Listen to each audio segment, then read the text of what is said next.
Today we cover the first 5 verses in Matthew 5. And really, in Christendom today, we stop at the first 2 words. Judge not. And we take the attitude, well, I'm not perfect, so I can't judge anybody, and I can't say anything about anybody else's life, and I can't speak to their lives. That's not what the passage is saying at all. Now, the passage is saying don't judge.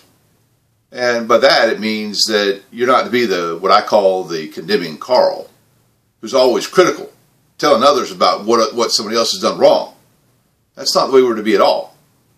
What we are to be is the helpful Harry, who comes alongside and says, hey, I've noticed this in your life.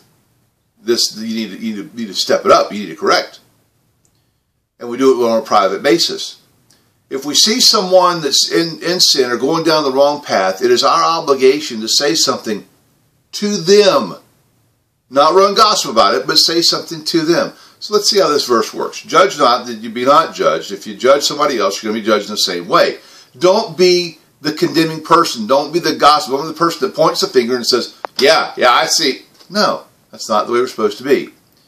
Then Jesus says, how can you take a speck out of your brother's eye when you got a beam in your own eye? And I've heard someone say this, and I want to touch on this because I want to hit it again. Someone has said, well, I can't say anything to them because I've got a beam in my own eye. Well, get the beam out. In other words, what Jesus is saying is, to the best of your ability, take care of your own life. Get your own life clean. And then go take the speck out of your brother's eye. Don't stop and go, okay, I got the beam out, I think. I don't know. I just can't do nothing. No. Once you get the beam out of your own eye, then it's time to look looking for specks. Because then we help each other see clearly. We help each other go down the right path. We're all going to get off the path at some point.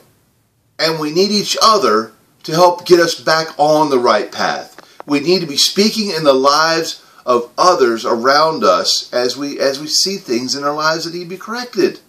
Let me give you an example. Same one I used in the writing. If you saw some man kissing a girl that wasn't his girlfriend or wife, would you say something? If you saw a couple going way beyond where they should physically, would you say something? The answer to those is supposed to be yes. We don't just let sin go by, and we don't just turn the other cheek to that. No.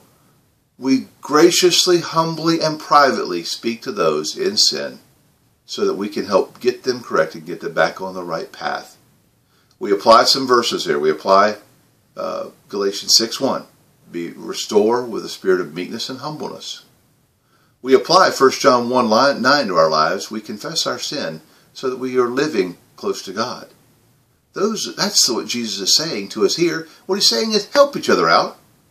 Help each other out. Get each other back on the right path. Again, applying Proverbs where the Bible says iron sharpens iron, so a man sharpens the countenance of his friend. We have a responsibility to get the specks out. Got to get some beams out first, but we have a responsibility to get the specks out. We need to be salt and light in the lives of those around us, and we do that by bringing things to their attention privately, humbly, and meekly. That's what Jesus has for us today, and that's our challenge. Be salt and light. Don't just bury your head in the sand. Want to read the whole devotional? Go to the link at the bottom of the page, and we'll see you tomorrow.